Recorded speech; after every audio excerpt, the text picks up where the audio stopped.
Renato Rocha, com coprodução do Teatro Nacional Escocês, Eu, Moby Dick, de Pedro Kozovski, com direção de Renato Rocha, Incêndios, com direção de Aderbal Freire Filho, O Livro de Itens do Paciente Estevão, com direção de Felipe Rich, A Sobrancelha é o Bigode do Olho, uma conferência do Barão de Tararé, direção de Nelson Xavier, entre muitas outras peças. Possui extensa filmografia, incluindo as produções de A Vida Invisível, de Karen Anu. Desculpa, Márcio, depois você me corrige aí. Deslembro, de Flávia Castro, Campo Grande, de Sandra Kogut, e foi premiado no FIC Brasília por atuação no Meu Lugar, de Eduardo Valente, e no Festival de Paulínia por atuação em 5 vezes Favela, produzido por Cacá Diegues, em episódio dirigido por Luciano Bezerra. Na TV, atuou na minissérie Amazônia, de Glória Pérez, Carcereiros, Tapas e Beijo, Filhos da Pátria, e nas novelas Caminho das Índias e Cordão Encantado e Novo Mundo, e fez parte do elenco fixo de Tá No Ar na TV. Tá No Ar, a TV na TV. E aí, cara, tudo bem? Obrigado pela presença. Valeu você. Tá um pouco baixo aqui, mas vou tentar. Foi. Não, já foi. Já melhorou aqui. Já foi? Foi legal. Legal. Ai, queridos amigos. Para mim também. É um barato tá podendo falar um pouco, de alguma maneira, né, nos fazendo pensar um pouco como olhar para si, né, para poder falar um pouco do que é trabalhar com arte nesse país, independente de um momento especial como esse que a gente está vivendo agora. Vamos lá. Realmente é um momento tenso, né? E ter você por perto com a gente, saber que a gente pode sempre contar com você é um alívio, né? Para a gente do Literário em Cena, para a gente de teatro, porque a sua trajetória é tão incrível, e a gente ter você aqui para dizer para a gente que a gente é nossa, né? Tive a honra e o prazer de estudar com você no Rio, de estar junto aí no meio, nos palcos da vida, né? E sempre admirando aí seu trabalho incrível que você sempre tem no teatro, né? Márcio é daqueles que você vê assim, caramba, a peça tá fazendo sucesso, Márcio tá nela, né? Então, cara, é uma sorte, assim, né? A gente sempre vai vivendo. É um ofício que a gente. Uma vez a Fernanda Montenegro falou: eu sou alguém que viu alguém que viu alguém. Então a gente é sempre essa raça, né? Que primeiro é encantada como espectador, para depois querer pegar o bastão no ar e tentar fazer daquilo a nossa própria vida, né? Então a gente é um monte de gente que a gente viu. Eu como espectador admirava muito o Ísio, o Oran, muita gente que eu tive a sorte de passar a trabalhar. Então eu disse eles dois porque eram duas pessoas que trabalhavam muito, estavam sempre fazendo trabalho. Eu tinha essa impressão de tipo, cara, a peça é boa, esses caras estão. E fico feliz de hoje tê-los como amigos, assim, amigos, porra, de poder ligar, escrever, trocar coisas, né, ideias e angústias dessa nossa arte. É um barato. Beleza. Queria lembrar também, né, das participações suas no Literário em Cena, com pessoas tão queridas. Lembrar aqui do nosso querido Rodrigo Reynoso, que nos deixou, infelizmente, era do seu grupo. Eu sou um grande artista. Érica, né? Érica, que foi agora, essa semana. Agora também. Quanto tempo de festival já? Quanto tempo tem o festival de Niterói? 12 anos, né? 12 anos. A gente estava lá no primeiro ano, lindamente. Passa muito rápido, né? E foi uma experiência muito especial. Foi uma experiência para nós, puxa vida, pro grupo Tarja lá da Unirio, pra gente foi incrível, né? Incrível como grupo. Ficamos muito felizes, e é um barato estar podendo aqui, já 12 anos depois, falando desse festival e falando da nossa arte, né? Simbora nós. Isso aí. Valeu, irmão Vitão, meu irmão querido. Perguntas que está relacionado à produção, né? A construção das perguntas, mas todo dia a gente pede para o entrevistado deixar uma pergunta para quem vem na noite seguinte. Sim. Djalma Turner ontem deixou para você. Grande Djalma. A seguinte indagação: como você consegue transitar entre alguns aspectos da carreira? A participação na indústria cultural, na indústria de massa, na televisão, e o teatro com trabalhos tão diferentes. Como você anda nessa corda bamba da sobrevivência da carreira, fazendo peças de teatro, algumas muito fora da curva do mercado, e estando dentro da indústria também. Como você enfrenta e vence esse paradoxo? Cara, eu tive vamos lá. Eu tive umas sortes assim na vida de trabalho, né? Eu fiz um primeiro filme que eu fiz, que era Ostra e o Vento, já tem muitos anos. Eu sempre fui muito perguntador, eu sempre respeitei muito os outros atores. Um ano mais velho que eu, 6 meses fazendo teatro a mais do que eu, e gente que estava chegando. Então eu era muito atento a como cada um lidava com essa arte. Bom, fora isso, eu estava do lado de muitos mestres ali na Ostra e o Vento. O primeiro deles, o Walter Lima Júnior, que era o diretor e roteirista, e um deles que eu trago comigo para sempre, desde lá, virou um amigo e já se foi, que é o Fernando Torres. O Fernando, numa grande bateria de entrevistas e tal, do filme, antes da gente até viajar, alguém perguntou para ele, eu sempre falo disso, o que ele gostava mais de fazer, se teatro, cinema e televisão, né? Porque ele também fazia tudo, e fazia tudo muito bem. E ele dizia que ele era um ator e que ele não pensava muito nisso. Que onde precisasse de um ator, ele queria estar disponível para cumprir esse papel. Então, se você precisasse, se alguém pudesse, qualquer pessoa pudesse fazer aquilo, não era para ele que você podia ligar. Mas se alguém tivesse, fosse a missão que fosse, dissesse, cara, aqui a gente vai precisar de um ator. Aqui não dá para ser isso ou aquilo. Não dá para ser qualquer pessoa, não dá para ser alguém passando, não dá para ser o próprio carteiro na cena do carteiro. Aqui vai precisar ser um ator. Aí ligasse para ele que ele poderia fazer. Era isso que eles... E eu foquei muito em estar preparado para ser essa pessoa. Ele, na época, ele dava o exemplo de uma animação de festa, que eu fiz muito na minha vida e adoro, e queria fazer como ator. Eu queria fazer com o diferencial de ator.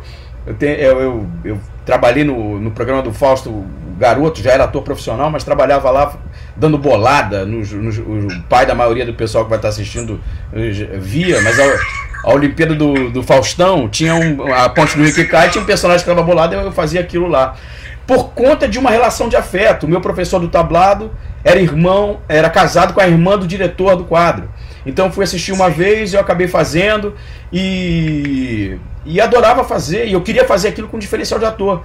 Uma vez o Video Show entrevistou e eu falei, da onde você tira as ideias para as caretas? Aí eu falei de vários lugares que eu tinha. Aí um amigo meu, que é o diretor virou amigo, que eu fiz o filme sem conhecê-lo, mas o Eduardo Valente, que é diretor do No Meu Lugar, uma vez ele virou e falou assim, cara, no comentário de quando eu botei esse vídeo, ele falou, só você para falar de referência de careta do Canhoneiro do Faustão.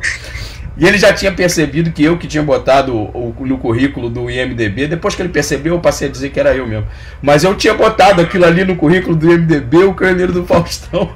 E ele insistia que tinha sido eu. Eu falava, não foi, cara. Alguém pegou. Ele falou, cara, velho, foi você. E fui eu, claro. E aí, eu adoro esse trabalho, como todos os outros.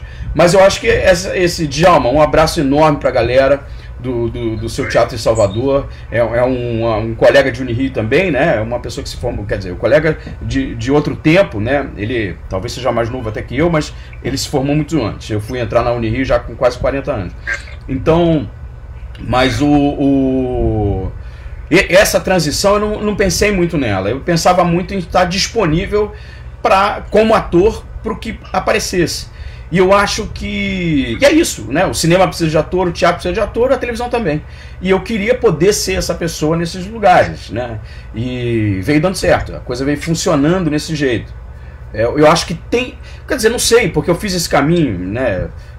Ai, caralho, eu falo pra cacete, você sabe. Mas, enfim, uma vez eu achava muito que a minha trajetória não era uma trajetória de ator. Eu que tinha saído da Praça Seca, que tinha feito festa animação de festa, isso não era trajetória de ator, né?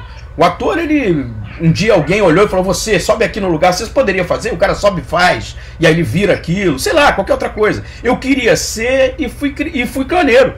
Então eu achava que de alguma maneira o que eu estava escolhendo para mim como caminho não estava formando uma trajetória dessas que a gente vê quando o cara dá uma entrevista na televisão ou no rádio. Você fala, putz, que bacana. Mas aí uma vez alguém perguntou pro Zé Wilker, no jornal, eu tive a oportunidade de falar isso com ele, no meu primeiro trabalho de televisão, que foi a Amazônia. A gente ficou lá no Acre durante muito tempo, então tivemos a oportunidade de falar várias vezes. Mas entrevistando ele, alguém perguntou qual foi o seu caminho, como é que você fez, de onde você veio, o que parará. E aí ele não quis responder. Ele falou, cara, não vou falar disso porque fica parecendo que esses caminhos que são expostos são os caminhos certos. E eu não vou falar disso porque cada um faz o seu caminho. Aí eu, porra, é comigo isso. Isso é comigo. E eu peguei e eu falei, foda-se, é isso. Então o que eu estiver fazendo vai ser o caminho da parada. Isso eu já estava velho, já era ator há muito tempo. Mas me deu uma tranquilidade, uma segurança de que tudo bem as escolhas que eu estiver fazendo. Porque na real você hoje vê Paulo José, Flávio Migliaccio, Milton Gonçalves, Nelson Xavier, não interessa, Emiliano. Quem que começou antes, quem fez que peça onde, que filme, Otton Bastos, caralho, são todos incríveis. São mestres incríveis, né? E não interessa muito onde cada um começou, qual escolha quem fez, nos 10 primeiros anos ou nos 30 primeiros anos da sua carreira. Interessa que os caras viraram essas pessoas que eles são hoje, né? Essas referências de pessoas que transitam entre cinema, televisão e teatro. E aí eu fiquei pensando que dava, que tudo bem, era só continuar, né? E tamo aí. Ai, meu amigo. Beijo, Djalma, obrigado. Vou sair um pouco do nosso roteiro aqui, que a gente sempre faz um roteirinho antes, mas quero te falar um pouco dessa sua questão que você levantou aí, de entrar na Unirio, ou seja, de procurar uma formação como ator mais tardiamente, né? Você entrou com 40, eu entrei com 30 anos também, que foi um pouco mais tarde. Como é que isso para você e como isso ajudou na sua carreira? O que a formação acadêmica lhe trouxe como ator e pesquisador e tudo mais aí? O que você acha? Cara, eu uma vez estava conversando com a Cardoso, que é professora lá da Unirio, né, e falando para ela que eu entrei nessa para não ficar fritando em casa. Então, foi uma decisão de parceria, né? Eu era casado com uma menina que também era atriz e entramos juntos, os dois, para fazer na época. E aí, era isso, a gente ficava fritando entre um trabalho e outro. Então, pelo menos que a gente fritasse, em vez de ficar lendo a esmo, lendo qualquer livro ali pela metade e tal, a gente teria uma obrigação de estudar a nossa arte de uma maneira mais legal. Eu tinha tido alguns exemplos anteriores, assim, a Carla Marins foi uma pessoa que entrou um pouco antes também, já com a carreira dela resolvida, e uma vez a gente conversando, ela na Unirio também, e a gente conversando, eu fiquei com vontade, eu bati esse papo com a Dora, então, e tinha muita gente bacana lá, né, como tem até hoje, né, a Unirio, na época, ainda tinha aqueles guias do Estudante Brasil e tal, eu comprei um treco daquele dizendo que a Unirio era a melhor escola de teatro do país, né? E eu falei, pô, tô aqui do lado, é uma escola pública, vamos tentar. Foi o primeiro Enem que a gente fez, né? 2008 ou 2009, não sei. Então a gente fez ali, lembro da redação, lembro de tudo. E era um pouco isso, para ajudar a estudar e tal, e ficar mais calmo. Só que coincidiu com tá pintando outros trabalhos, com o monólogo Tá Andando, que era o do Barão de Tararé, de eu começar a fazer televisão, e aí a coisa foi indo para outro lugar. Mas foi o lugar onde eu conheci as pessoas mais bacanas, assim, eu acho que de teatro, né? Fora a Martins Pena, que forma pessoas de teatro, né? Que forma pessoas de teatro. O cara sai da Martins Pena, ele se vira. Né? Dificilmente você vai ver um cara que se formou na Martins Pena com problemas com a questão do trabalho. Ele está sempre. É uma escola de galera. Né? Você sai dali com a sua turma, com a sua galera. Martins Pena é incrível. E a Unirio também. Então você sai dali um pouco com a sua turma, né? Reinoso, Érica, Luísa Reis, Lohana Mouzinho, de alguma maneira é a minha galera que estamos há 12 anos trabalhando, olhando o trabalho do outro, dando retorno. Então, esse lugar de estudo, mesmo que você faça ele sozinho, junte a sua galera e comece a estudar sozinho, lê um livro sozinho, junto, lê peça junto, esse grupo de estudo ele acaba virando uma relação que você leva para a vida inteira. E ela te sustenta nessas horas, né? Tem horas que você precisa voltar. Olha, que ideia que eu tô tendo, volta para alguém, essa pessoa vê com carinho e às vezes te fala tão fundo que você não conseguiria olhar direito, né? Então, eu acho que foi um pouco isso, assim, era um movimento para não ficar esperando muito trabalho, para poder estudar com alguma motivação, né? Mas que também se revelou um celeiro assim de produção, né? de realização, de de provocação. A Estreva está lá. Há alguns anos atrás ela começou uma pesquisa de cabaré incrível, eu já sabia que era incrível aquela pesquisa.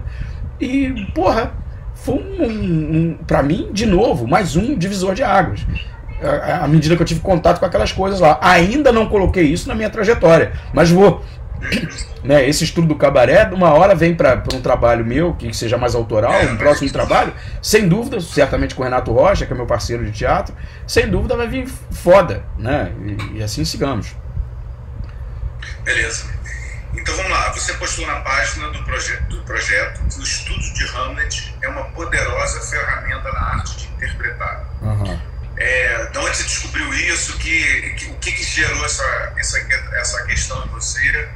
Me fala aí um pouquinho sobre isso. Não, nunca tive dúvida que o Shakespeare, de uma maneira geral, é uma escola para atores sem igual, né? O estudo do Shakespeare em cena, na provocação, no jogo de cena, no estudo de Shakespeare dentro de um beijinho da minha esposa. Então, o estudo de Shakespeare como obra, né? Como cena, como local de ensaio. Mais do que a leitura dali, ele falava isso, aquela tradução diz aquilo. Como é que é a parada, como é que se fala isso? O Moacir Chaves faz isso muito bem. Eu tive. Você tá aqui, mandou um abraço para o Moacir aí também. Ele tá aí assistindo. Moacir incrível. Comecei a fazer teatro assistindo o City Teatro, que era o grupo que o Moacir já garoto dirigia, né? Da Martins Pena também. Ele sabe disso, conto isso sempre. Embora o Moacir seja quase mais novo que eu, da mesma idade, coitado. Porque eu falo isso, aí fica parecendo que ele é mais velho. Mas era uma coisa de garoto. O Moacir devia ter 19 e eu tinha 14, sei lá, 13. Então era uma coisa assim, o Moacir dirigia, Denise Fraga, a Fátima Assunção, o Carnevale, o Rogério Freitas, o Evandro Mello, que meu amigo da Praça Seca, levou esse grupo para o colégio que eu estudava, e eu entendi que era aquilo que eu queria fazer. Eles faziam um debate no final, assisti o Martins Pena, de Graça de uma Criança, tinha um papo no final, e eu falei, é isso aí. É isso aí. Eu quero ser essa galera, eu quero ser esse pessoal, quero ter essa turma, quero jogar, quero brincar, quero contar a história viva, né? Então, o que rolou, bom, me perdi com essa pilha, fui fazer o parênteses. O estudo do Hamlet é uma poderosa. Assim, e o Moacir faz isso muito bem. A gente fez uma oficina, depois fizemos um Macbeth com o Bruce e o Moacir dirigindo. E ele faz isso muito bem. Como é que ele se apropria das curvas desses personagens incríveis para fazer com que você possa contar aquela história vivendo aquilo. Então, não tenha dúvida, o Shakespeare é, sem dúvida, de uma maneira geral, e Hamlet é uma peça que é foda, nesse sentido, com todos os personagens. Então, eu, claro, estou falando um pouco da minha trajetória, porque a gente, o que fez no primeiro festival já era uma aproximação de um clássico, era o Casa de Boneca, uma brincadeira com Casa de Bonecas, era um sketch em cima do Casa de Bonecas, brincando ainda com a uma parada que era moda na época, eu esqueci, Viewpoint e tal. E aí a gente brincava com um pouco disso e tal, e depois a gente fez o Horácio, que era um sketch, depois virou uma peça, e era o estudo de Hamlet. A ideia era juntar uma galera para estudar obras clássicas, o Casa de Bonecas, depois Gaivota, essas coisas que todo mundo, né, que os grandes diretores passam lá, o Gaivota, o Hamlet e assim vai. Essa galera que passou a escrever, fora o Shakespeare, que é pai de todos, essa turma que passou a escrever pro ator brilhar, né? Uma galera que estava ali no Teatro de Arte de Moscou escrevia pro ator brilhar. E claro, né? O cara, se é mestre de teatro, lê. Brecht, o que for. Se ele chegou até aqui com uma sombra de mestre de teatro, chega lá. Vai ler essa história, alguém falou que é incrível a obra. Lê tudo. Lê tudo. Não é para se furtar a nenhum criador de dramaturgia, nenhuma pessoa que pensa a arte, de jeito nenhum. A gente tem o privilégio de ter esse diálogo atemporal, vivo, né? De poder estar dialogando com tragédia grega. E ao mesmo tempo, é isso, o Moacir é um amigo. O Moacir, a gente vai fazer uma peça, vamos fazer um Brecht daqui a pouco, se Deus quiser, com Kozlovski e com o Ricardo. E aí, porra, fiquei feliz pra cacete. Tem que fingir, quando ele tá me chamando pra fazer a peça, tem que fingir que eu acho normal. E eu fico super feliz de fazer e quero rasgar. Quero fazer bem pra caralho.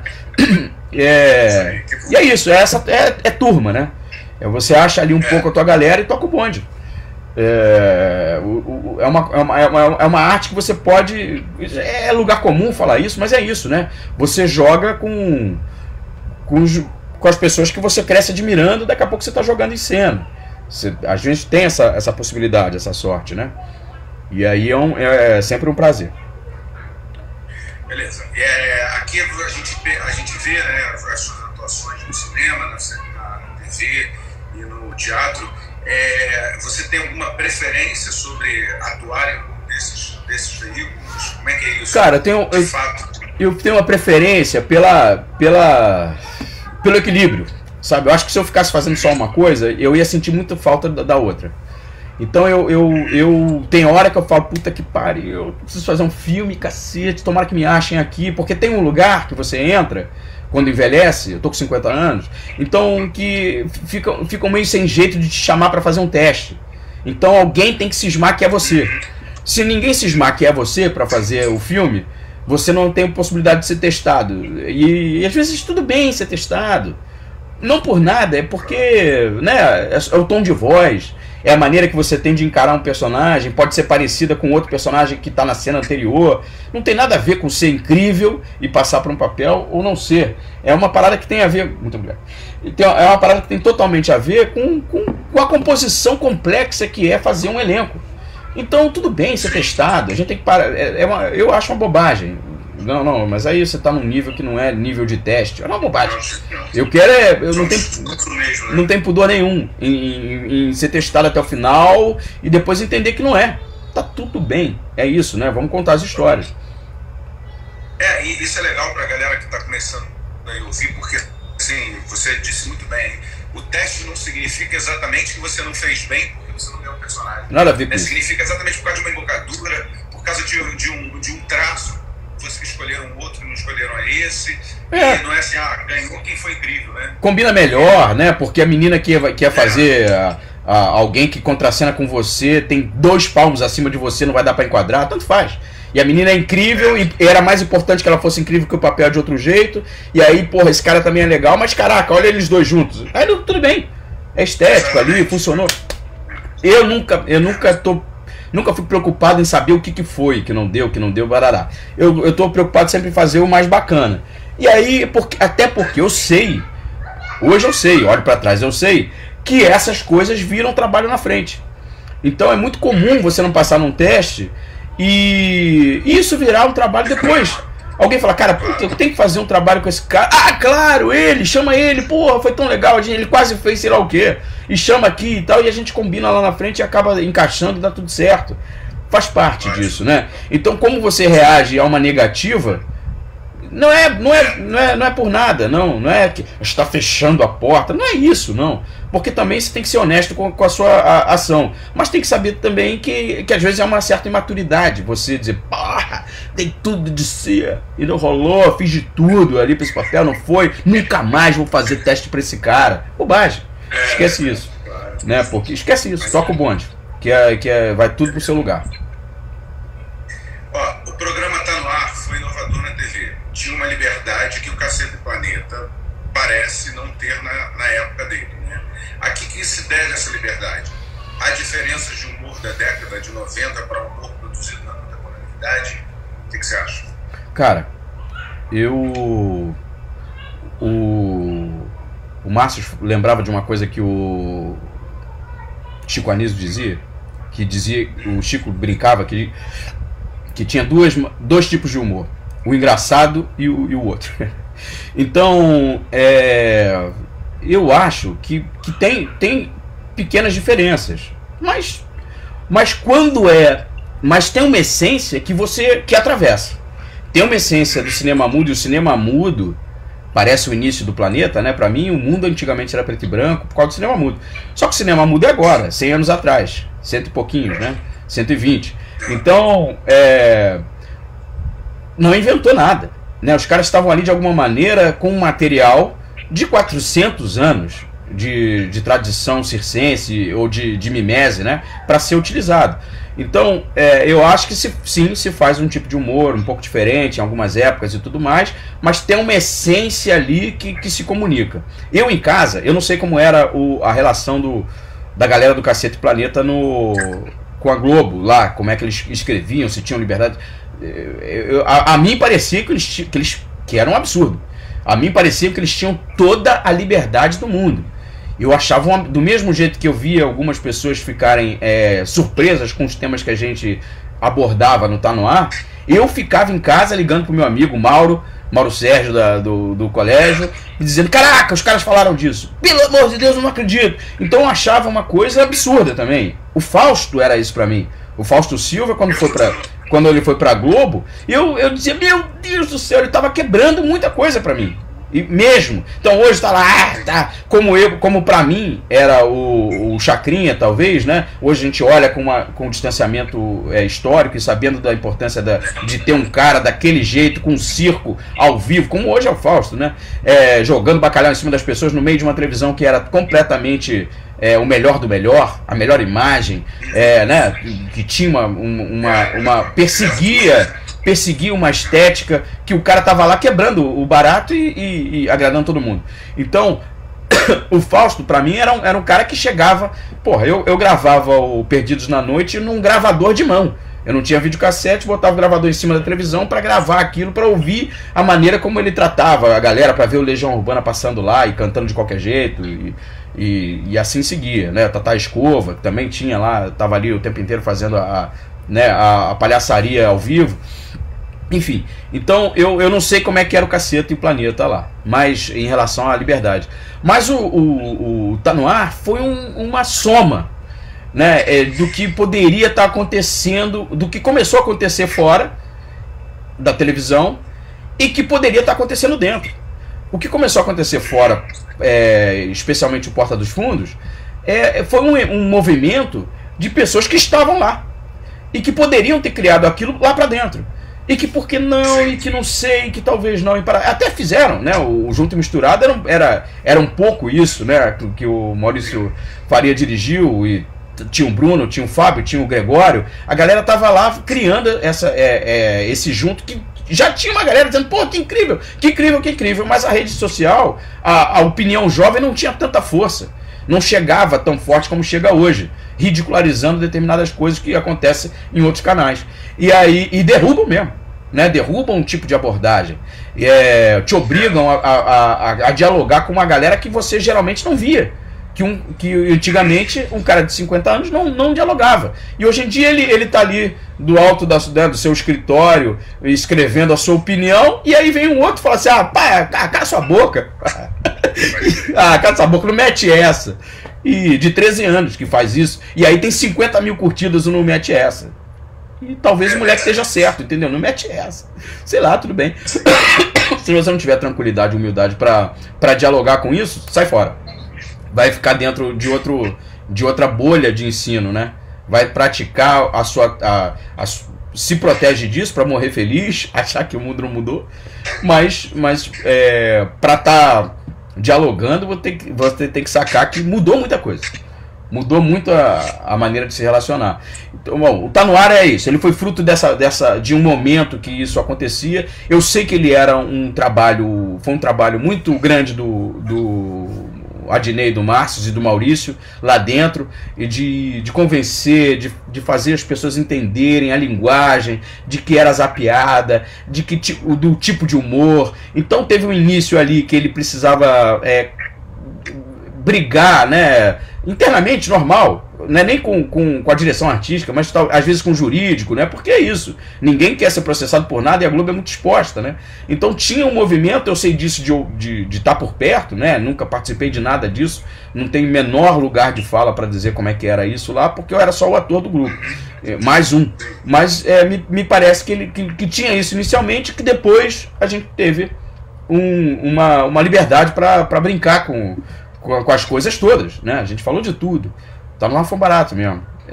E agora fora de hora, né? Que estamos lá pegando o bastão e fazendo um recorte diferente, mas também absurdamente necessário e muito up to date, né? Muito ali ligado com a conversa da semana, num esforço enorme da Lília Amarante, do próprio Paulo Vieira, que é um cara que, porra, que é incrível, uma sensibilidade incrível, a Renata Gaspar na bancada com ele e todos nós. Mas o Paulo é um cara muito incrível. Paulo Vieira é um artista muito especial. Eu pago muito pau. Legal. Lembrando pra galera aí que a gente está recolhendo as perguntas aqui, já estão chegando algumas perguntas, que ao final do terceiro bloco a gente passa essas perguntas pro Márcio e ele fica aqui respondendo pra gente as perguntas de vocês, beleza? Deixa eu botar o seu nome na pergunta, que muitas das vezes é o Nick, né? Uhum. E a gente não consegue identificar aqui. Você acha que o humor pode ser afetado por essa crise sanitária que a gente vive, esse momento, ou pode ser uma força nesse movimento? Como é que você acha que a galera do humor, vocês estão ligados a esse humor direto aí com a população, vai lidar com isso? Se já há algum movimento, o que você está achando? A mim não, eu não sei. Eu não vejo nada. Eu não vejo nada de bom. Eu tô falando isso, tô pensando, mentira, aqui dentro tá assim, mentira, vê sim, tem muita coisa legal, né, eu recebi uma parada do meu amigo Eduardo essa semana, muito bacana, simples e bacana, mas, não sei, pode ser que, né, eu acho que a gente fala de humor de uma maneira geral, mas o humor é a produção individual de várias pessoas, né, então, pode ser alguém que esteja tendo uma provocação com tudo isso, muito diferente da minha. Talvez eu próprio estaria tendo uma provocação muito diferente se eu não tivesse uma mãe de 75 anos e uma filha de 4. Então talvez eu estivesse noutra, pirando com criações e outras coisas, mas não estou conseguindo, eu não estou. Então pode ser que se crie algo incrível e bacana e tal, porque é uma parada, né, nos coloca num lugar de igualdade mundial. Né? De vez em quando eu tava vendo essa semana uma live da Phoebe Waller-Bright, que é do Fleabag, e aí pensando, cara, é verdade, tá o mundo inteiro nessa porra, tá todo mundo na live, né? Tá todo mundo fazendo esse esquema. Claro, né? É um pensamento bobo, é um exemplo bobo, mas é isso, eu acho que vai afetar as pessoas de maneira diferente. E pode ser que crie-se coisas incríveis e tal, e tomara que sim, e que a gente descubra muitos caminhos e tal, mas é uma pena, né, que aconteça dessa maneira, que se perca tanta gente por uma grande onda de descuido, né, um descuido que foi tomando um tipo de discurso que foi tomando poder ao redor do mundo e que com ele veio um descaso com a ciência, veio um descaso com a prevenção, com as vacinas, com as coisas todas, e aí, né, você não poderia estar antecipando isso de outra maneira. O mundo poderia estar se comunicando de uma maneira mais direta, mas tem sempre uma desconfiança de que quem é que está falando. O Adnei, uma vez, há muitos anos, estava brincando disso, quando começou essa brincadeira de polarização, ele deu um exemplo que era, dependendo de quem está dizendo que é preciso ter cuidado para atravessar a rua, o cara está dizendo, tem que ter cuidado, né, meu irmão? Tem que ter cuidado para atravessar a rua. O cara discorda de tudo, porque ele não era mais a palavra, é quem está dizendo. E aí você fica desconstruindo quem está dizendo, estranha que... Não, meu, muito, para mim é muita coisa. Eu não sei muito como pensar isso, assim, não sei.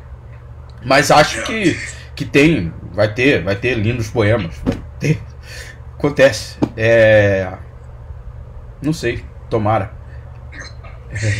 Hoje de tarde a gente estava conversando com a Renata Mijares. Grande menina. Ela falou uma coisa muito tocante, tocou muito em mim, dizendo que ela está agora num momento de sentir. Ela não quer produzir, ela não está, na verdade, não quer. Ela disse que ela não está se sentindo ainda apta a produzir absolutamente nada sobre isso. Ela está recebendo isso, né? E esse movimento de introjetar as coisas, né, de fazer se transformar depois, é um momento em que algumas pessoas precisam, né? Outras já saem mais correndo, mais urgentemente. E é um momento muito delicado, realmente, a gente está nesse... E aí acaba tendo um contraproduto, né? Que, por exemplo, essa oportunidade aqui de estarmos juntos, né? Conectados aqui dessa forma, saindo um pouco dessa curva de que nos afastaríamos, né? E aí, de alguma forma, a gente está conseguindo aqui criar novas relações, afetar mais quem está próximo, né? Realmente ao lado. E vamos ver, sai disso tudo. Você tem também muitos longas na sua carreira. Quais são os últimos trabalhos no cinema e como é a sua relação com o cinema? De admiração, de paixão, de agradecimento com o cinema, com a televisão e com o teatro. Mas eu acho que o último é um filme chamado Regra 34, por enquanto chama assim, da Júlia Murat. Absurdamente necessário. E bacana, e lindo, e maduro. Porra, a Júlia é foda. E é um trabalho bacana com Sol Miranda, Marina Merlino, Lorena Camparato, Júlia Bernard, uma galera jovem muito bacana. E aí eu tô ali passando nesse filme também, Lucas, Dani. Então eu fiz uma participação de um dia que também não faz a menor diferença se por acaso eu tiver que sair do filme, é assim mesmo, né? E esse é um filme que eu fiz o Bunny Night, e que também é um filme que na edição final ficou uma cena muito pequena, minha e do Sandro Graça, mas que é um filme que eu amei estar por perto, estive por perto de várias maneiras. É um roteiro do Fábio Andrade e do Eric Rocha. E é isso, você pergunta, agora eu fico pensando, pô, faço um papel tão pequeno, tô falando do filme, mas é isso, você pergunta quais os seus últimos trabalhos, o Bunny Night é um filme que eu pô, cara, olha que coisa vexaminosa, eu esqueci o nome do filme em português. A gente foi acompanhar o lançamento dele em Londres, fiquei com ele em inglês na cabeça, mas é um filme incrível.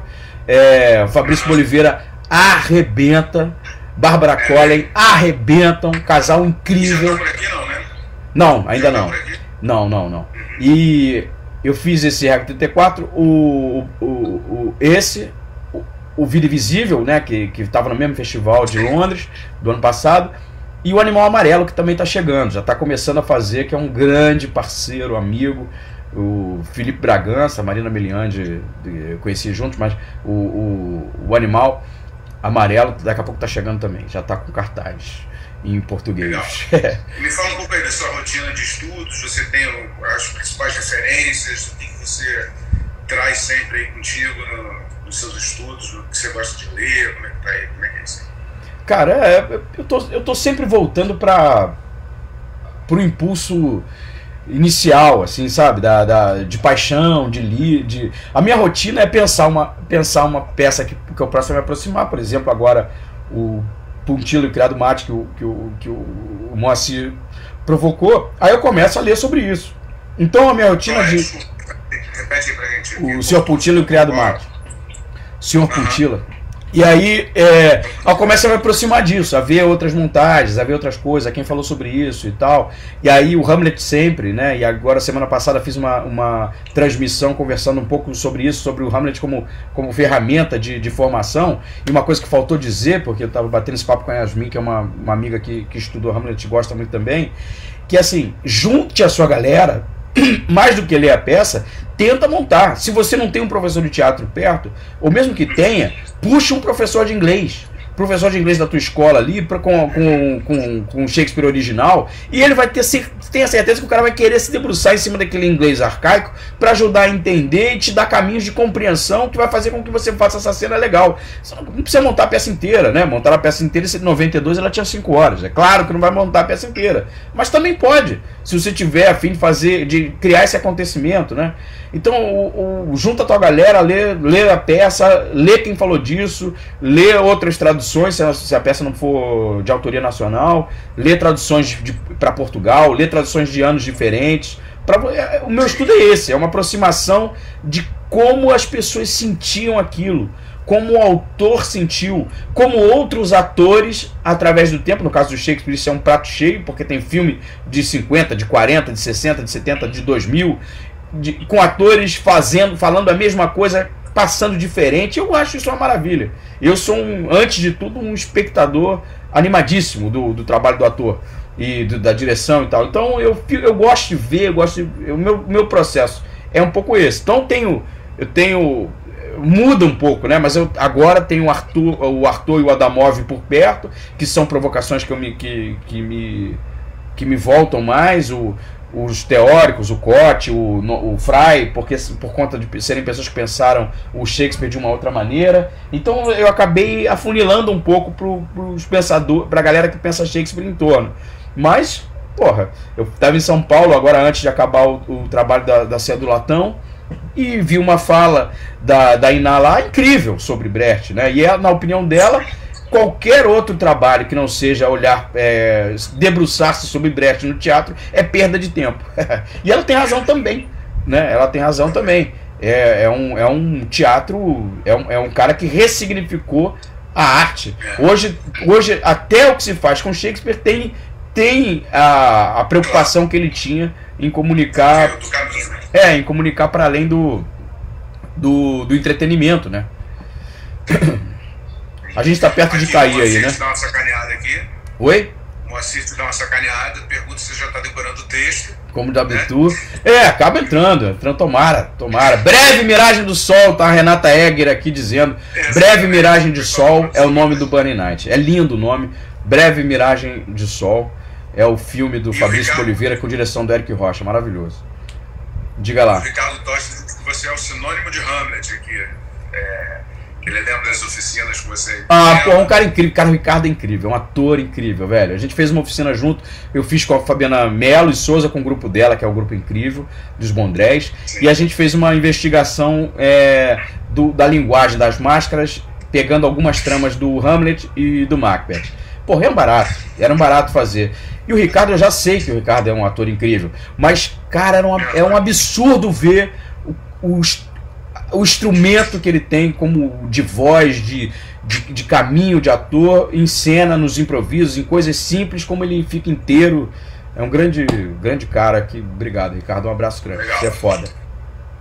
E a minha filha adora Emília, ela vai acabar casando com o personagem do Ricardo. Diga. Oi, Julião. Você tem algumas falas em seu YouTube dirigida a quem inicia a vida teatral. Talvez a pergunta seja um pouco batida, no entanto, você é um cara que tem uma carreira bem sucedida e que está sempre trabalhando bem, obtendo franco êxito nas suas atuações. Você gostaria de usar esse espaço para falar um pouco sobre isso, sobre esse início da carreira com essa galera, muita gente aqui que tem acompanhado a gente, são as pessoas que estão querendo iniciar teatro, como é que é isso? Você tem umas falas bem contundentes sobre isso. Fala aí um pouquinho. Um pouco assim, eu fico pensando, sempre que tem filho de amigo, né, amigo dizendo, meu filho queria fazer e tal, tarará, qual o curso que você indica, o que você acha que deveria fazer e tal. Eu tô sempre pensando mais na pessoa que ministra o curso, pensando mais em pesquisar essa pessoa do que o próprio curso. Porque o método é uma desculpa. O próprio Moacir, ele conta uma história, um professor dele da Martins Pena dizia que o teatro, que todos estavam ali, como fala de receber os alunos, né, na Martins Pena, dizia, olha, vocês foram escolhidos. O teatro escolhe as pessoas e todo mundo ficava muito feliz ali. Mas para em seguida ele dizer, mas nem todo mundo vai estar no palco. Porque é o seguinte, o cara dizia, eu guardei desse jeito para contar como história, o Moacir sabe melhor, porque é ele que conta e ele que viveu isso, né? E eu não lembro nem quem era o professor. Mas a história é o seguinte, a sedução do palco é uma primeira sedução. Meu filho quer fazer teatro, minha filha quer fazer teatro. É a primeira sedução, é a sedução do palco. Lá você descobre que você vai trabalhar com cenário, que você vai ser iluminador, que você vai ser autor, que você dirige, que você é figurinista, que você é produtor, que você é produtor de elenco, que você é qualquer outra coisa. A primeira sedução é a sedução do palco. Você conhece essas pessoas e ali você pode ser que você fique ali, pode ser que não. E que você seja muito feliz fazendo outra coisa. Que a ansiedade da instabilidade, de viver a instabilidade do trabalho de ator, não seja pro teu sangue. E aí você vai estar perto daquilo de outra maneira que também é absurdamente necessário para que o teatro continue. Então o teatro dá o jeito dele. A gente fala do teatro grego, não sei o que, ele acontecia, sei lá, sazonalmente, né? Aquela peça, hoje em dia a gente tem não sei quantas peças em cartaz, todo mundo fazendo suas peças ao vivo aí, ou distribuindo ela online, e o cacete, e aí estamos, né, séries e tal, e sigamos. né? Ele tem espaço para todo mundo. É tudo isso para dizer que tem espaço para todo mundo. Então, eu acho que quem está começando, a Fernanda já falou muito bem, minha amiga Fernanda, a Fernanda Montenegro já falou muito bem disso, que era o seguinte: se tem alguma coisa no mundo que te deixa confortável fazendo, que não é teatro, você vai acabar fazendo essa outra coisa. Porque tudo é mais fácil do que insistir em teatro. Porque requer tempo. Né? O poeta disse uma vez, o Drummond de Andrade, depois ele disse isso numa entrevista, ele nunca botou isso num poema, me parece, que é: a vida é curta, mas os dias são longos. Então é isso, a vida é curta, mas os dias são longos. Então, 3 anos passa rápido, mas cada dia de 3 anos sem trabalho enlouquece muita gente. Faz o cara, né, pirar, se matar. Mas enfim, então, e acontece, é comum você ficar 3 anos sem um trabalho relevante, né, de estar ali pagando conta, e de 3 a cada 4 anos você fazer um trabalho que seja de fato bacana. Então, é uma parada que vem, que você precisa na sua opção. Eu optei por ser ator. E aí ela tem que se bastar. Essa opção é uma opção que precisa se bastar. Independente disso, eu quero ser ator. Independente se eu estou morando com 12, se eu moro com 14, com 5 caras, se eu estou de favor, se eu não tenho o que comer, eu sou ator e essa era a minha opção. Se isso tiver ok, você talvez consiga. Mas se você prefere poder ir ao cinema, se você prefere comer bem, você não vai ser. Porque você não vai comer bem e nem sempre você vai poder ver o filme. Então, se tem alguma coisa que te permite ter acesso às coisas que você gostaria e que precisa para estar bem, e essa outra coisa não é o teatro, você vai acabar fazendo essa outra coisa. Porque, a não ser que você tenha a sorte de entrar para um grupo já estabelecido e seguir com esse grupo ali, com um fomento, com uma coisa que não existe no Rio de Janeiro, e vai embora. Ou que você tenha lá a sua grana de família e tudo bem, é lindo. E que você poderia estar lá sendo mais um maluco a explorar outras pessoas. Mas se você está usando ali, dizendo: família, olá família de milionários, me dá só o meu apartamentinho aqui e se eu precisar eu peço ajuda, e o cara vai fazer teatro. Ótimo, bem-vindo. Né? O que não vai dar é que você... se você precisar do teatro para ter outras coisas que não é ele próprio, você não vai ter. Se for ele próprio, aí você faz em qualquer lugar. Bem contundente, né? Isso que você está dizendo, e a gente que vive assim, do teatro vê e já teve experiência, né? Porque, assim, também fui ser bancário, fui ser vendedor e não deu certo. Quando eu falei, agora vai ser isso, é que eu consegui realmente até pensar, porque você começa a dormir pensando como é que vai ser, você começa, e aí vai no caminho para que as coisas aconteçam. Não tem justiça nisso, né? É o quê? Não tem justiça nenhuma. A gente acha que tem uma... Pô, é injusto. É injusto pra caraca. É injusto. Pô, é super injusto. É muito comum uma pessoa incrível com 17, 18, 19 anos parar. Por quê? Porque não adianta nada. Não adianta nada ser incrível. Não resolve nada ser incrível.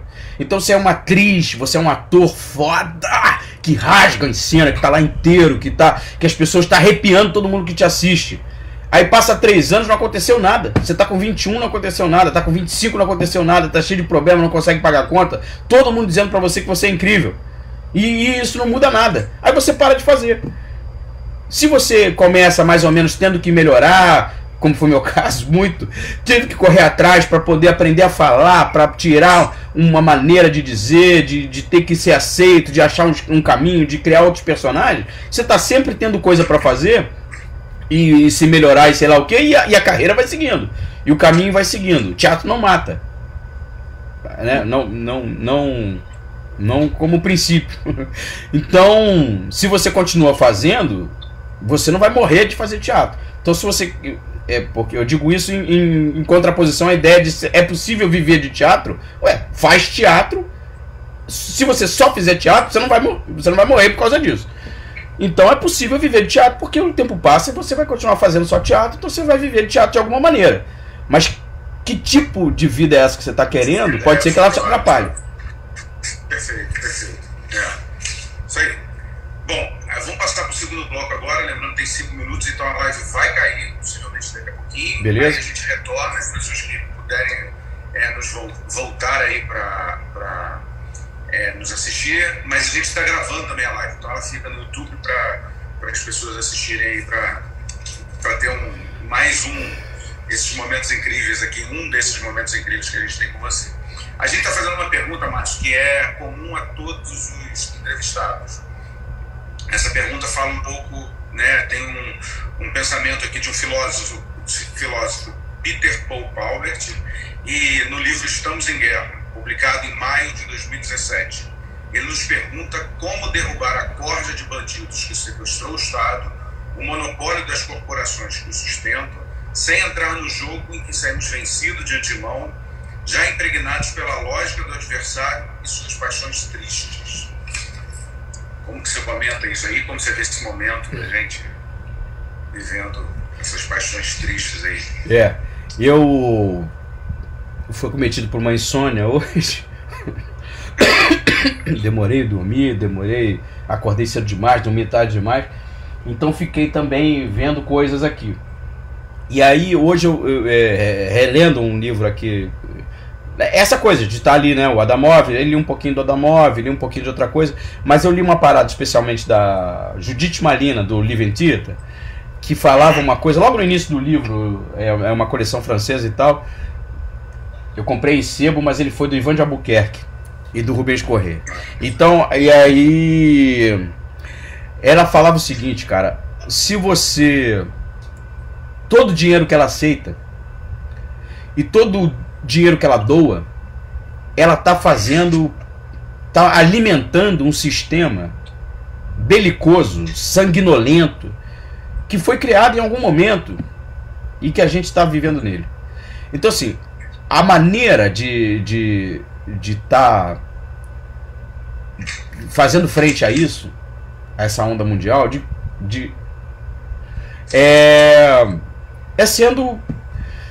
sendo a resistência da formiga, sabe? Sendo ali, falando, tocando as pessoas e tal, estando aberto a coisa artesanal de alguma maneira, sabe? É mudar por dentro. É foda pra mim estar falando disso, porque eu tô numa situação muito privilegiada agora, né? Atualmente, mas que muda, tomara que não, mas em algum momento muda. Mas e o tomara que não inclui a preocupação com a minha filha, não comigo mais, né? Mas eu sei, ao mesmo tempo sei que ela se vira.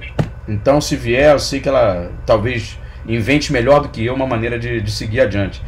Mas eu acho que tem o filho do Caco Ciocler, é um cara que tá... Eu falei isso pro Caco semana passada, virtualmente, claro, que é incrível, assim, tá vivendo com o filho, com a esposa, num lugar afastado. Então, acho que o caminho tem a ver com uma dependência menor. Alguém falou há pouco tempo, dizendo, pô, incrível que a economia tá para quebrar só porque as pessoas estão comprando apenas o que elas necessitam. Então, né? Então, quer dizer, a economia é baseada em alguma coisa sobre o supérfluo, sobre algo que você não precisa. Então, eu acho que o caminho...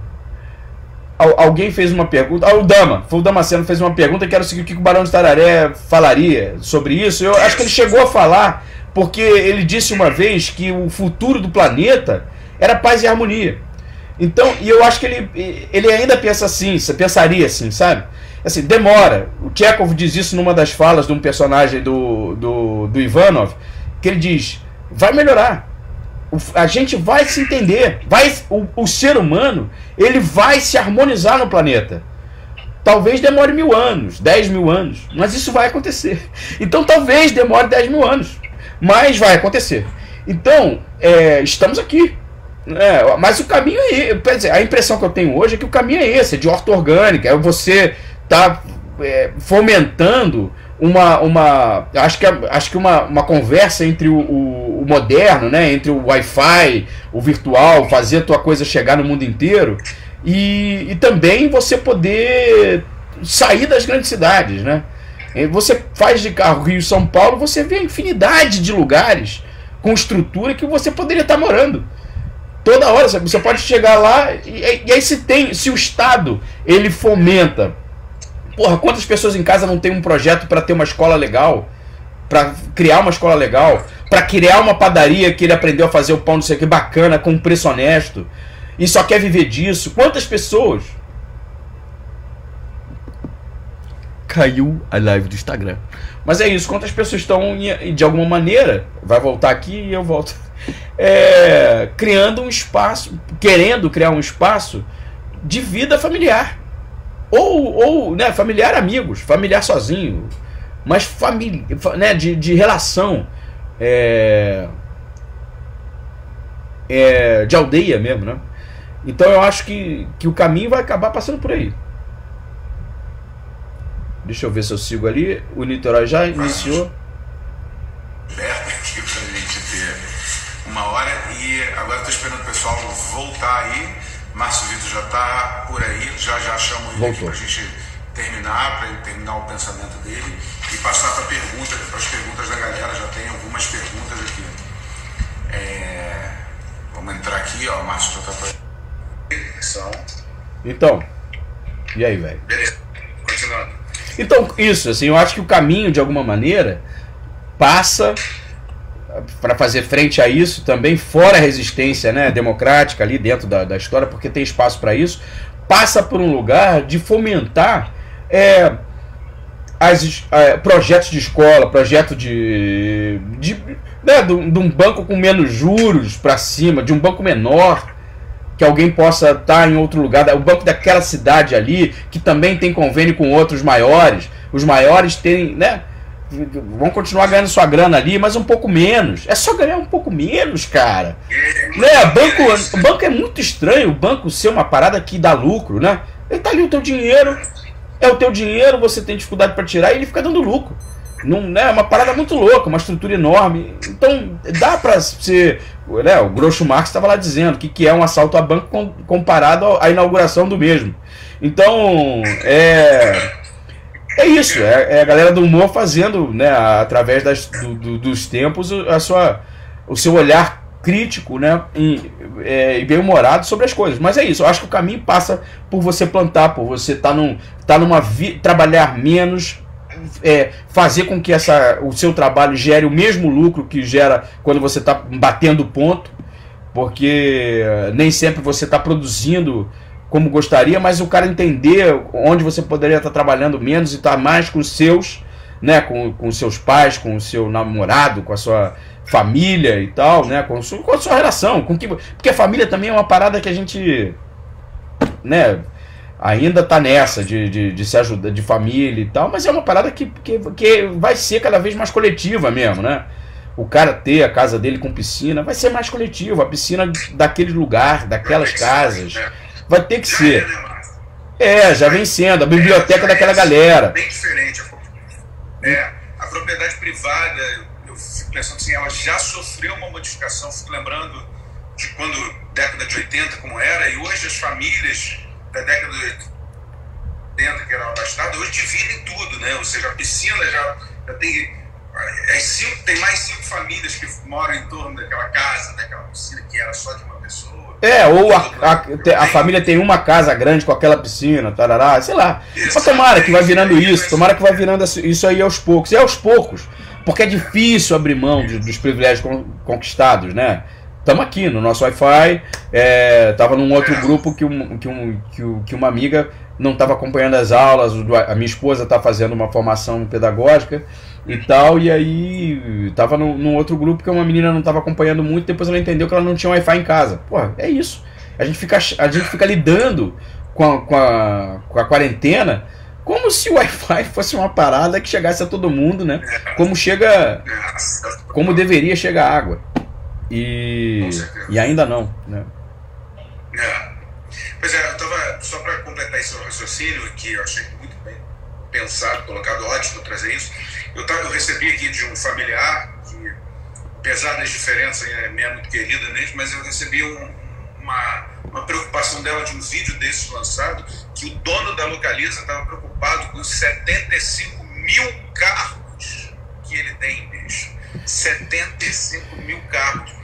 como que ele ia fazer para pagar os funcionários. Simples. Você tem 75 mil carros, vende 20 e ainda fica com 55 mil.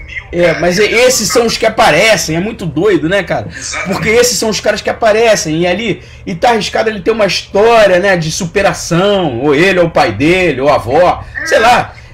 Mas é uma doideira, porque a grana mesmo tá em outro lugar, é muito doido, porque a nossa maneira de guardar o dinheiro, quando você começa a ganhar um pouquinho mais, uma coisa que o teatro faz de bem é ensinar a gente a viver com pouco. Aí você começa a ganhar um pouquinho mais, você vai e deposita numa coisa lá que vai te dar um percentual no final do ano, se você tiver o ano inteiro garantido num trabalho. Aí no final do ano você vem e fala, cara, porra, que bacana, rendeu não sei quanto. Mas aí você não se liga que aquele teu dinheiro tá financiando a bancada da bala. Tá financiando a galera do agro do mal, porque o agro é bom, o agro é pop, tô com essa. Eu acredito nisso também, sabe? Em muitos níveis. Mas é a galera do... Porra, a gente não sabe a quem o nosso dinheiro está pagando para que ele possa virar, para que R$1 vire R$1,30. E só uma outra coisa também que muito engraçado aconteceu essa semana, porque eu acho que na quarentena as coisas, não sei se a gente fica mais atento, não sei se isso acontece com você também, o mesmo banco essa semana me ligou para que eu pedisse dinheiro emprestado a ele, ou seja, me desse um crédito consignado, e também que eu investisse um pouquinho que eu tenho lá na poupança. Sei. E assim, o crédito consignado eu tinha que pagar quase 100% em pouquíssimo tempo. Não, tá foda. Eles não arregaram. Se eu investisse o pouquinho que eu tenho, eu ganho 0,8%. Ou seja, eu falei assim, cara, como é que pode? Você me ligou essa semana para pedir dinheiro no meu emprestado? Não, quando começou isso, na primeira semana da trava lá, da nossa quarentena, rolou um papo de conte com a gente. Eu recebi esse e-mail. Conte com a gente, adia até 60 dias os seus empréstimos contratados e tal. Tô eu aqui falando no plural porque é verdade. E aí eu falei, porra, legal, 60 dias, né? Vou ali ligar. E aí os juros disso era uma coisa absurda. Absurda. Adiar por 60 dias. Conte com a gente. Tudo bem. É isso. É um outro lugar, entendeu? A gente vai entender onde é que esse banco comunitário vai pintar. Quando é que isso vai pintar? Porque é isso, o artista não consegue nem fazer a porra do seu imposto de renda direito, e a gente é que fica ajudando mais do que consegue, né? A gente ajuda antes, mas na hora de fazer o próprio imposto eu tô todo enrolado, não consigo, porque entra da dublagem, entra do cinema, do teatro, do não sei o que, da bilheteria. Como é que você vai fazer imposto de renda disso? E a gente é obrigado a ter firma, né? É uma parada muito que nos coloca, você é autônomo, nos coloca num lugar de microempresário que você não é, então fica pagando uma parada que não exige, um contador e cara, é uma novela, mas enfim, vai mudar, a gente não vai demorar a ver, mas muda. Beleza, vamos entrar aqui nas perguntas da galera. Uma você já respondeu, né, do Damasceno, que tem acompanhado a gente sempre, o que o Barão Tararé diria, né, sobre o que estamos passando ontem. Cadu Monteiro pergunta como você, né, vê a situação do artista negro na TV e no teatro hoje em dia. Como que você acha que essas forças aí estão se friccionando, se juntando? Que bom, né? Demorou demais, né? Demorou demais a gente entender que... Mas ainda está num lugar... Claro, tem sempre uma potência enorme, vários outros trabalhos e tal, mas ainda está um pouco num lugar que é precário, né? Que não está conquistado, né? Que precisa ser de fato vencido, conquistado, deixado, e vai demorar, né? Outro dia eu postei uma coisa no Facebook, que é uma frase do Malcolm X, que falava: se alguém te enfia uma faca de 22 centímetros nas costas, tirar 15 centímetros não resolve o problema. A faca está em 22 centímetros. Tirar 15 centímetros não resolve o problema. O problema só está resolvido quando você tira a faca inteira e cura a ferida. Só que o momento que ele fala a frase era um momento de que as pessoas não conseguiam acreditar, não conseguiam admitir que a faca estava enfiada. Então a gente ainda está no momento que as pessoas dizem, não tem, isso é bobagem. Porra, então quanto mais se diz isso, mais trabalho a gente fica vendo que tem, que precisa ter, né? Então que bom, né? Que tem uma galera que está achando espaço, está conseguindo trabalhar, que está se comunicando, mas ainda é um caminho longo, infelizmente, né? Mas acho que isso tem a ver com, não sei, acho que tem a ver com esse tempo que precisa de mistura, de harmonia, de outras coisas, né? Para que a gente possa... Beleza, vamos lá. Márcio diz o seguinte, Madrugas, eu acho, alguma coisa, Madrugas. Márcio, tem uma frase da famosa Bárbara Eleodora, de que o que não está na Bíblia está em Shakespeare. Ele, né, que diz, é particularmente devoto do bardo e não da Bíblia. O que você acha dessa frase em relação a como as paixões humanas são apresentadas em Shakespeare? Por acaso estou com a tradução da Bárbara aqui, que estava apoiando a câmera, depois eu tirei. Então você pode ver que ela é um pouco mais do que a Bíblia. Mas, não sei, eu fiquei de jardim, 8ª série, num colégio cristão. E eu acho que... de freira. Então, eu acho que é uma brincadeira, né, e tal, mas acho que tá tudo em todo lugar, né. Mas não... Deixa uma coisa, deixa outra.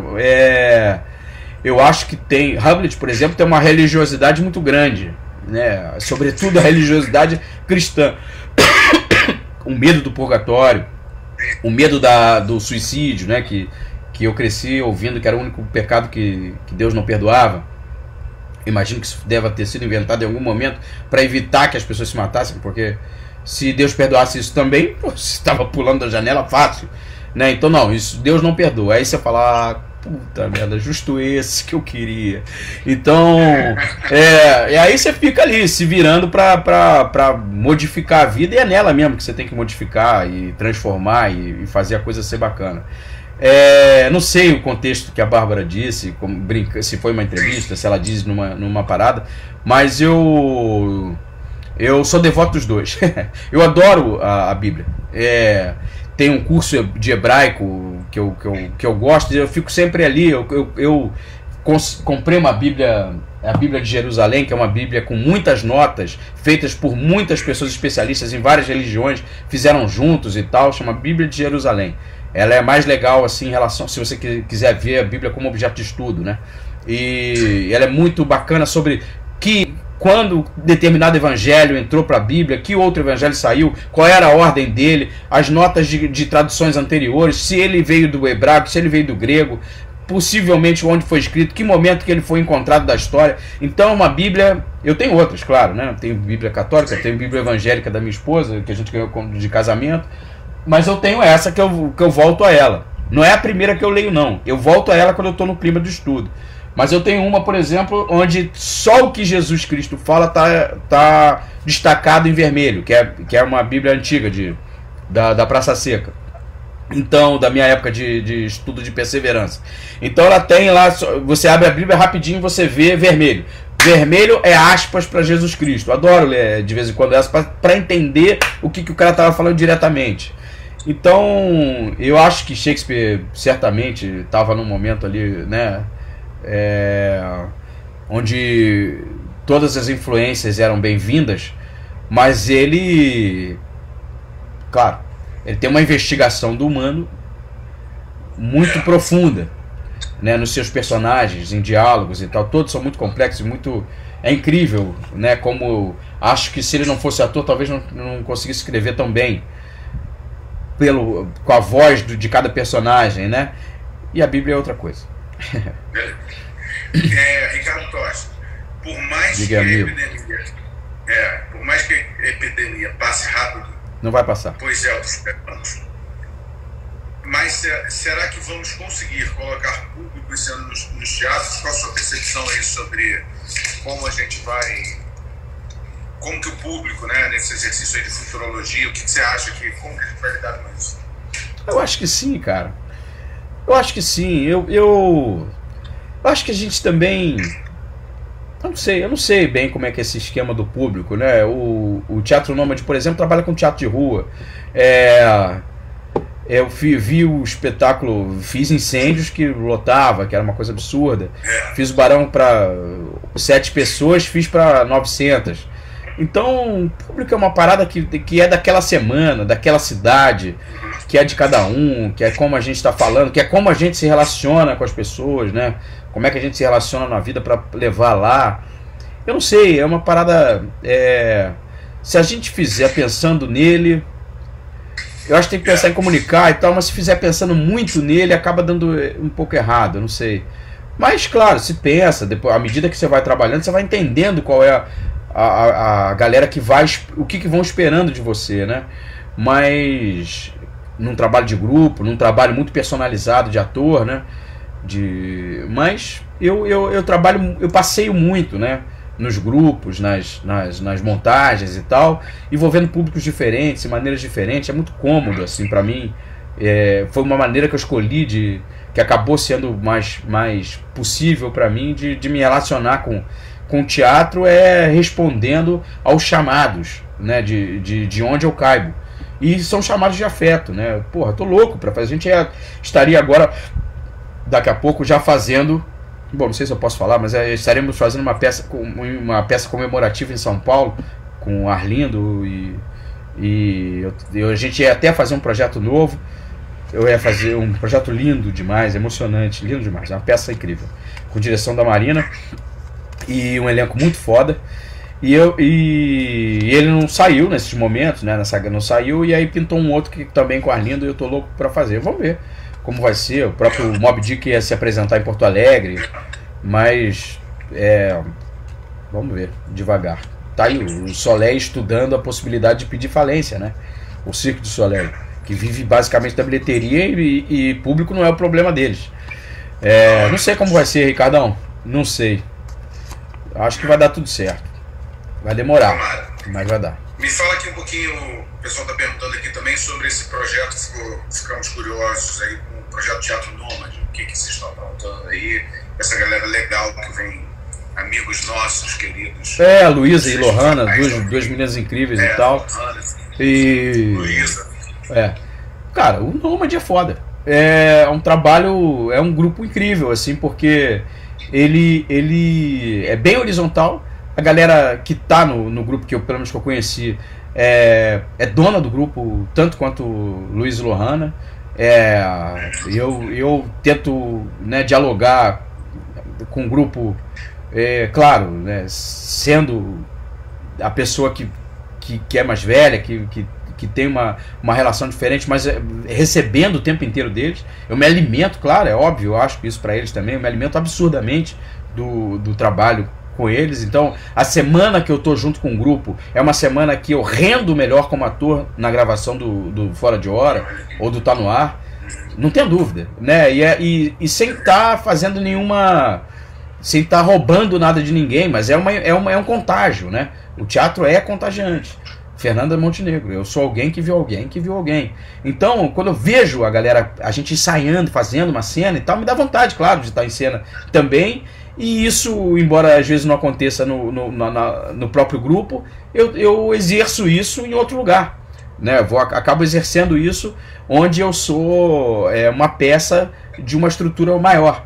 Mas eu sou contaminado e fico muito honrado quando essa galera de alguma maneira se sente representada pelo que eu estou fazendo em outros lugares. Porque é eles também, né? E eu gostaria que eles também fossem um pouco do que se apropriassem de coisas que eu levo. Então o Teatro Nômade tem a ideia da ocupação do espaço público como política mesmo. As aulas são em lugares públicos, as apresentações são em lugares públicos, tem vários grupos parceiros, né? Então eles têm um trabalho pronto também, que se apresentam em escolas e tal, mas é um trabalho incrível, uma galera muito especial. Projeto Teatro Nômade no Facebook, aqui no Instagram. Sigam, se aproximem e vamos nessa. Beleza. Márcio, a gente vai encerrando por aqui. Beleza, velho. Muito sua participação. Foram várias perguntas aqui que a gente pôde receber da galera. Eu vou pedir para você pensar aí numa pergunta, me passar, porque eu acho que na hora da entrevista acabei pulando isso e não te perguntei para não te pegar de surpresa. Me manda uma pergunta aí para Grace Passou. Nossa, que maravilha. Exatamente. E aí, como eu acabei esquecendo de falar disso na entrevista, que a gente falou rapidamente com as questões todas aí do dia a dia, pensa aí nessa pergunta, me passa que amanhã eu vou entrevistá-la com muito prazer e passo uma pergunta para ela. Tá. Beleza? E aí eu te passo depois essa pergunta, né? Pensa aí, me passa pelo WhatsApp, a gente se comunica lá tá e legal. passo direto. Aqui estamos fechando, tem mais pergunta, tem mais alguma coisa? Não, estamos fechando. Não, fechamos. Beleza, meu irmão, muito obrigado. Foi um abraço muito grande pra galera. Tá ótimo. Estamos perto. Vamos junto aí. Beleza. Vamos seguindo. Obrigadão. Um grande abraço. Valeu. Beijo, Júlia. Obrigado. Tchau.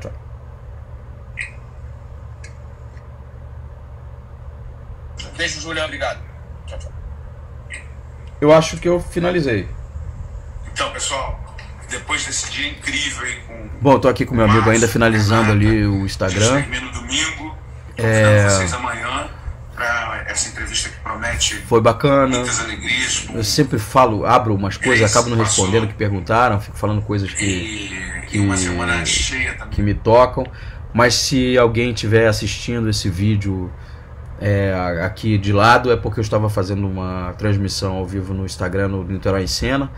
Mas vou deixar ele aqui para quem quiser perguntar alguma coisa, a gente voltar a conversar e eu vou olhar com carinho, responder qualquer coisa que queira perguntar para além desse vídeo também. Tamo aí, tá bom? Então, um beijo grande, como diria no Fora de Hora, boa tarde, boa noite, bom dia, dependendo da hora que você estiver assistindo, manda sua pergunta, a gente conversa. Obrigado, tchau.